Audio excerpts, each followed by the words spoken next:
இவ்வளவு நாள் கஷ்டப்பட்டது இந்த ஒரு நாளுக்காக தான். One step away from lift the trophy. MS Dhoni, Rohit Sharma இந்த எலைட் லிஸ்ட்ல சூரியகுமார் யாதவும் ஜாயின் பண்ணணும்னு ஒட்டுமொத்த இந்தியன் ஃபேன்ஸோட ஆசையா தான். நியூசிலாந்து சாதாரணமா நினைச்சிடக்கூடாது. கடப்பாறையான ஓப்பனிங் லைன் அப்போ உடைக்கணும். நியூசிலாந்துக்கு ஹையஸ்ட் விக்கெட் டேக்கர் இந்த டோர்னமெண்ட்ல ரச்சின் ரவீந்திரா தான். அவரை பார்த்து ஆடிட்டாலே போதும். ரொம்ப பயங்கரமான ஆளா இருப்பாரோ. அப்படியே இந்த பக்கம் டீம் இந்தியா கிட்ட வந்தா சூரியகுமார் யாதவ் ஃபைனல்ல ஃபார்முக்கு வந்தே ஆகணும். அபிஷேக் சர்மா இந்த டோர்னமெண்ட் ஃபுல்லாவே அவுட் ஆஃப் ஃபார்ம்ல தான் இருந்திருப்பாரு. சஞ்சு சாம்சன் விக்கெட் எப்படி எடுக்கலாம் தான் பாப்பாங்க. இந்த சான்ஸை யூஸ் பண்ணி ப்ராப்பர் கிரிக்கெட்டிங் ஷாட்ஸ் ஆனாலே போதும். சும்மா எல்லா பாலும் கண்ணாப்பின்னு ஆடி அவுட் ஆகாம.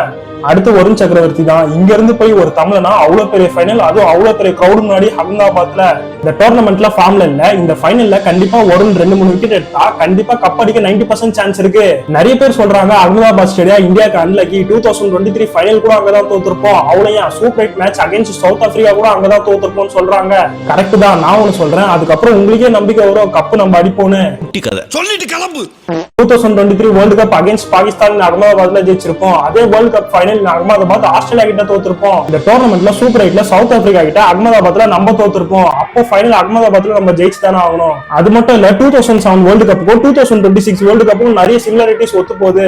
என்னதான் கௌதம் கம்பீர் ஆசை கோச் அவர் மேல வெறுப்பு இருந்தாலும் அவர் தலைமையில இந்தியா டிராஃபி லிஃப்ட் பண்ணணும்னு பார்க்க ஆசையா தான் இருக்கு. நீங்க சொல்லுங்க, இந்தியா வின் பண்ணி 3rd time T20 world champions twice பண்ணுவாங்களா? ஹிஸ்டரியை ரிப்பீட் பண்ணி டிஃபீட் பண்ணுவாங்களான்னு நீங்க நினைக்கிறத கமெண்ட்ஸ்ல சொல்லுங்க. இனி ஜெயிக்கிறதும் தோக்கறதும் உங்க கையில இருக்கு. ஜெயிச்சிருவேல சாமி, ஊரே உனக்காக வேண்டுற சாமி. ஜெயிச்சிடுறா, உன்னை நம்பி இருக்கா, ஜெயிச்சிடுறா.